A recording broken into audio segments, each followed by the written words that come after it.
Salah satu tema yang sering dibicarakan orang adalah sekarang ini terutama adalah mengenai soal khilafah Islamiyah. Sekarang ini memang ada beberapa organisasi juga yang bergerak, yang berusaha untuk menegakkan khilafah Islamiyah. Nah, sekarang persoalannya apakah khilafah Islamiyah itu memang merupakan sebuah sistem politik yang dikehendaki oleh Islam? Apa sih landasan teologis maupun landasan doktrinal dari khilafah Islamiyah itu? Sesungguhnya kalau dilihat dari landasan doktrinnya, sesungguhnya tidak ada perintah untuk membuat khilafah Islamiyah. Memang di dalam Al-Quran ada ayat yang salah satunya itu menggunakan kata khilafah, tapi itu dalam konteks bahwa Allah ingin menciptakan manusia sebagai khalifatullah fil ard. Inni ja'ilun fil ardi khalifah. Sesungguhnya aku ciptakan di muka bumi ini seorang khalifah.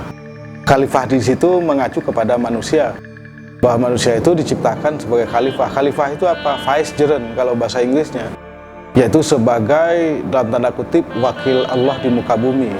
Tugasnya apa? Memakmurkan bumi gitu. Jadi tidak disebutkan secara eksplisit tugas memakmurkan bumi itu membuat sebuah entitas politik yang disebut dengan khilafah ya. Nah, itu kalau kita lihat pada level normatif, tapi kalau pada level historis, landasan khilafah itu lebih lemah lagi gitu. Dalam sejarah Islam sendiri jelas bahwa khilafah itu hanya ada pada masa Khulafaur Rasyidun, Al-Khulafa Ar-Rasyidun ya. Yaitu pemerintahan pasca Rasulullah.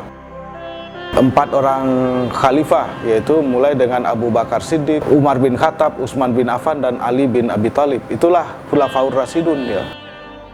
Nah, kalau kita lihat pengalaman Khulafaur Rasyidun, saya kira hanya 2 Khulafaur Rasyidun yang betul-betul sukses di dalam pemerintahannya, yaitu Abu Bakar Siddiq dan Umar bin Khattab ya.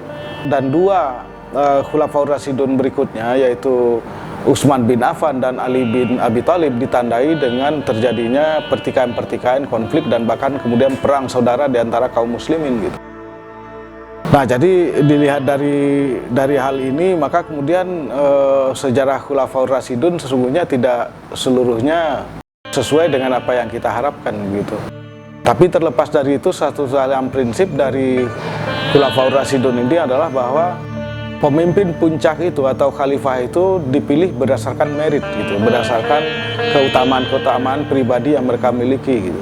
Misalnya saja adalah bahwa Umar bin Khattab pertama kali mengusulkan Abu Bakar Siddiq untuk menjadi Khalifatul Rasulillah, yaitu pengganti Rasulullah. Beliau ini ya diusulkan karena keutamaan pribadinya.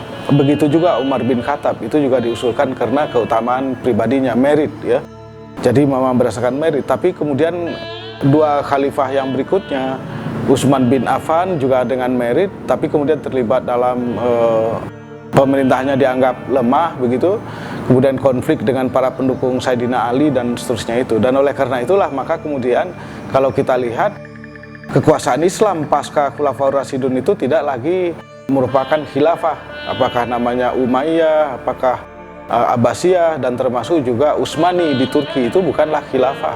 Mereka itu adalah mamlakah, yaitu raja-raja, dinasti gitu. Jadi oleh karena itu kalau ada kelompok atau organisasi yang menganggap khilafah itu adalah bentuk yang terbaik dari pemerintahan kaum muslimin, saya kira harus dilihat kembali sejarahnya. Dan sejarahnya seperti yang saya ungkapkan tadi, khilafah itu bukanlah sebuah sistem politik yang merupakan bentuk yang ideal dari pemerintahan Islam.